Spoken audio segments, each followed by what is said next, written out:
Hello, Nanoburger here, and today we are talking about Fujifilm Polaroid negative recovery.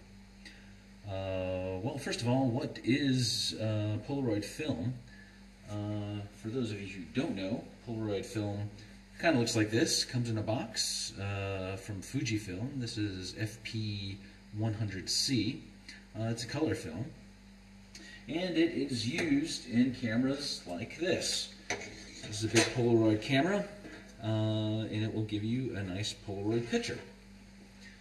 The Polaroid picture kind of looks like this. It's about 3 inches by 4 inches, a little small. This particular photo was taken with the big shot camera of me in my Fasching costume. I was the Iron Chef. However, what also you get with the photo is the negative. This is attached to the piece of paper after you pull off the film. And what you can do with this is actually recover it so it actually looks like a photographic negative. Now, why would you want to do that?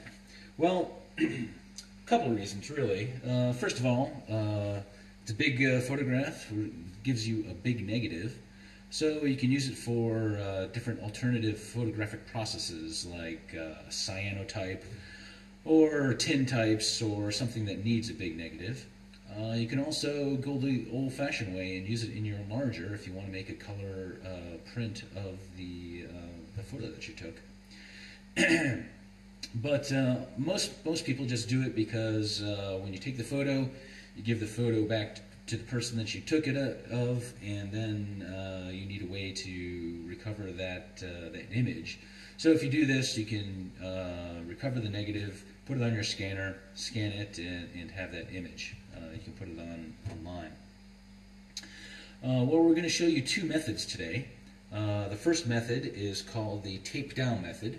And as you can see in the sink here, we have a negative, and it is taped down, just like the method says.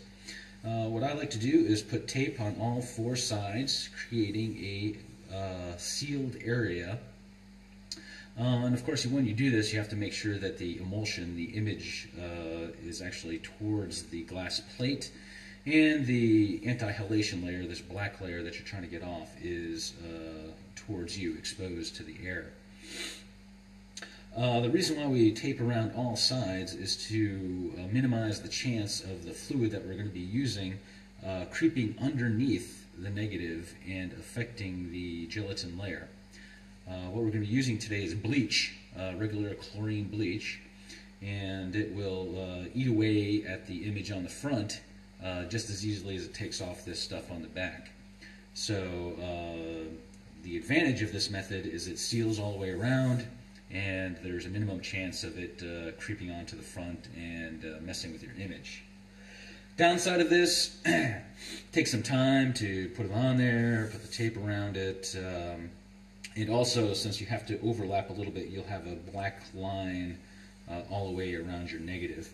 Not necessarily a bad thing, it's an interesting edge effect, if nothing else.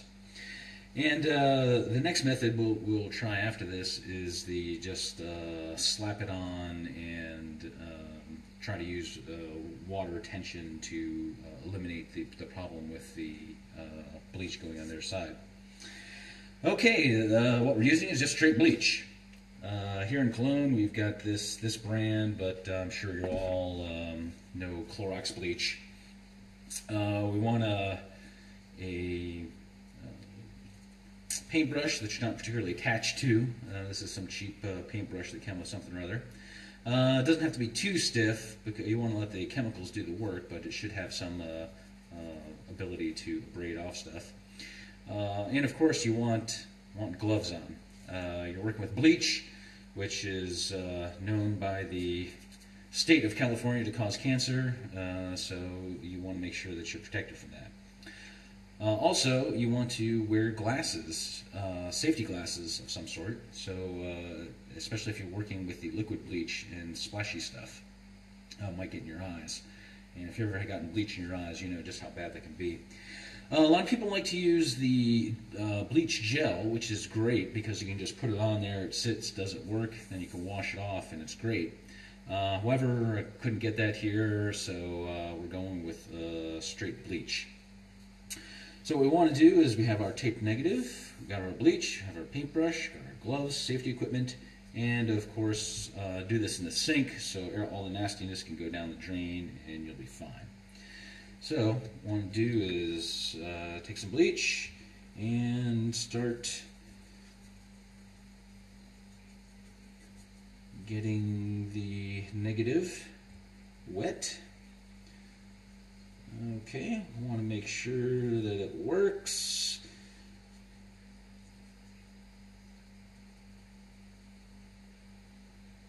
And if you had smell-o-vision here, you'd be smelling the bleach. Okay, once it's all covered, give it a minute or two to work, and you'll take the water, just let it rinse. And as you can see, the negative is coming through, but we still have some spots where the anti-halation is still on. So you can see those fine. So just cover those.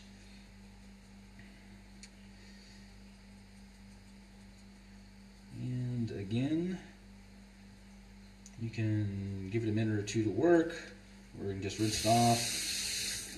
Okay, we still got some stuff there, right about here, and on the corner.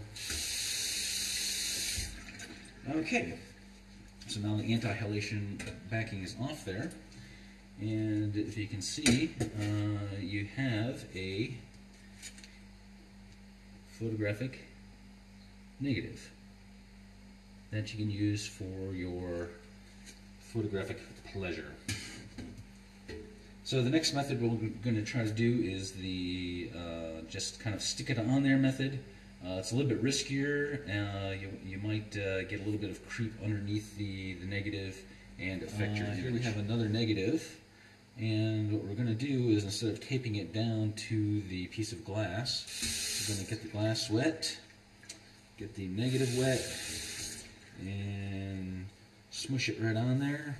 And we're going to rely on the adhesion between the glass and the negative to keep the bleach from going into the emulsion side. Advantages of this method is you get a nice edge around the outside. However, disadvantage is the bleach can do a little bit of damage on the other side and affect your image. However, most of the time it doesn't go on to the image area, so if you're just concerned about your image, this method is just fine. Okay, I'm going to be using a lot more water here, so I'll be turning this on and off, just because we don't want the bleach to build up and creep underneath. So, same method, just take your bleach and start covering the negative with it. Give it a little time to work and a little agitation. You can start to see the anti-halation coating sloughing off. Okay, once it's kind of done a little bit of work, let's rinse it off. And you can see it's starting to come off a little bit there, so let's keep on going here. Okay. And make sure all the bleach is off there by running the water a little bit. Make sure the bleach is off your hands as well, because even just a little bit of bleach will affect the emulsion. Okay, you can try to break the tension here with the scraper. Okay, once you get it off, you want to rinse the other side too, because if any bleach has gotten in there, it might affect the image a little bit. Okay, so now you have your negative, and may or may not be able to see, there's just a little bit of damage here on the front side of the negative. And as you can see, the damage doesn't really intrude into the image area, so this is fine. So what we'll do is rinse it off, make sure you get as much bleach off there as possible. And I am putting it in a tray full of distilled water, because here in Cologne our water is exceptionally hard, so you want to finish off with distilled water so you don't get water spots on your negative. And that is about it. Once you have your negative, you can use it for anything you want. Scan it, put it online, use it in your enlarger, or if you're into making things, you can hang them up on your window and enjoy the negative image as it is. Thanks for watching, and we'll see you later.